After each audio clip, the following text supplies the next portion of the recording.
It's so great, truly heartwarming to see billionaires devoting their deepest thoughts to finding solutions for eradicating poverty. For example, I can't begin to tell you how grateful America's homeless people are going to be once they hear about Andy Kessler, who's been thinking long and hard about their plight. Kessler is a former hedge fund whiz, which means he was in the business of making, well, money. Beaucoup bundles of it. But having seen his 16-year-old son volunteer at a homeless center, he was motivated to develop a plan to solve homelessness. And here it is. Stop dishing out soup to those people and shut down all the shelters. Yes, the problem is all this volunteering and charitable giving. These homeless folks ought to be working, he told his son, but he lectured they're not, because someone is feeding, clothing, and in effect bathing them. Golly, Andy, I recall that Jesus said something about our godly duty to feed and clothe the needy, and even to wash the feet of the poor. But apparently Jesus just did not grasp the essence of true morality. Blessed are the rich is Kessler's spiritual mantra. Where does the money come from to help the unfortunate, he asked.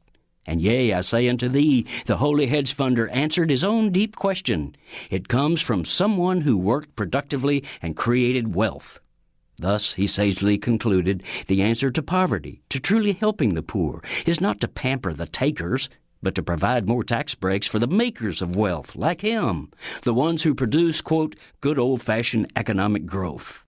This is Jim Hightower saying, wow, what a role model this guy is for his son and for all of America's youth. Wouldn't you like to buy him for what he's worth and sell him for what he thinks he's worth?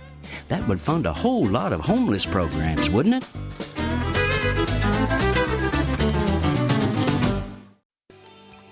Twenty-one past the hour. Michael and Roswell, just a little bit more on the poll. Michael writes, the confounding thing about that poll is that for the first time in 3 years or so, Republicans have drawn up even with Democrats in the generic congressional candidate poll. 44% of those polled want a Republican for their district. 44% want a Democrat. So even though 83% hate Congress, 44% think the answer to that horror is more monsters. That's democracy in these United States, huh? Of course. Which kind of ties in with, kind of obliquely anyway, what I was saying, that, you know, when you do your poll and say, oh yeah, I hate the sons of bitches, except mine. My Congress critter's okay. So's other ones. The Michigan Court of Appeals yesterday, I think I mentioned this last night, ordered a temporary halt to the lawsuits that sought to end Detroit's municipal bankruptcy filing after the state's attorney general sought to overturn lower court rulings, including one that found the bankruptcy filing unconstitutional. The state's attorney general wanted to say, oh no, it's not unconstitutional, let's move on. The lawsuits were filed by city workers, retirees, and pension funds earlier this month in anticipation that the bankruptcy petition by Detroit would lead to cuts in retirement benefits. Cuts? Cuts? Cuts in retirement benefits? How about machete action? How about slash? Not cut, slash. Anyway, a three-judge panel of the appeals court said it stayed the lower court orders and any other proceedings in the lawsuits challenging the bankruptcy until the appeal by the Attorney General is resolved or the appeals court issues a further ruling.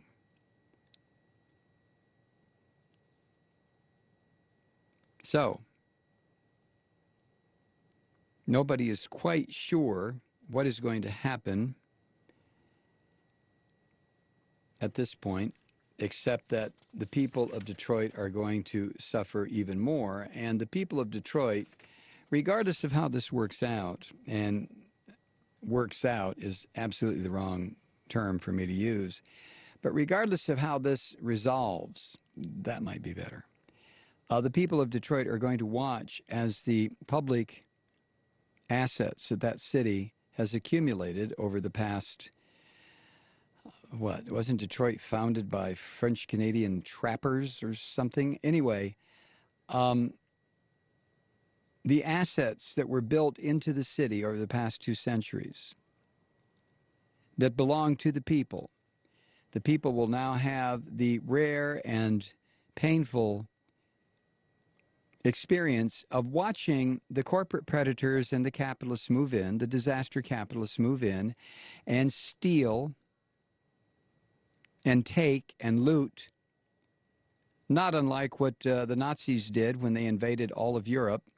See, I'm invoking that rule that says the conversation can only go on until somebody invokes the name of Hitler or the Nazis. Sorry, I realize that it's getting tiresome, but can you think of a better example of when the Nazi Wehrmacht rolled into various cities and capitals of Europe and looted everything, just took everything, especially the art? So, and they're already talking about auctioning off the art that has been put together by the city of Detroit that belonged to the people, no one individually, but to the people collectively. So the citizens of Detroit, 700,000 of them, 80% of whom are non-white, will now have the rare opportunity of seeing how this works in foreign countries when the United States or the IMF or the World Bank or the European Central Bank, when they move in on countries like, oh gosh, pick one, I know, Greece or any African country, and the predators move in and say, okay, you people have really screwed up. So let's see, we want those paintings. London Bridge is now ours. Well, you know what I'm saying. We're going to privatize everything. Your water system now belongs to Bechtel Corporation. The Koch brothers are going to own your forests. And when we finally have privatized and taken everything that you own, we will present to you a bill of sale which will show that you still owe us $15.47. How much longer will the American people allow this to continue? How much longer? Before the American people say, you know what, we've had enough.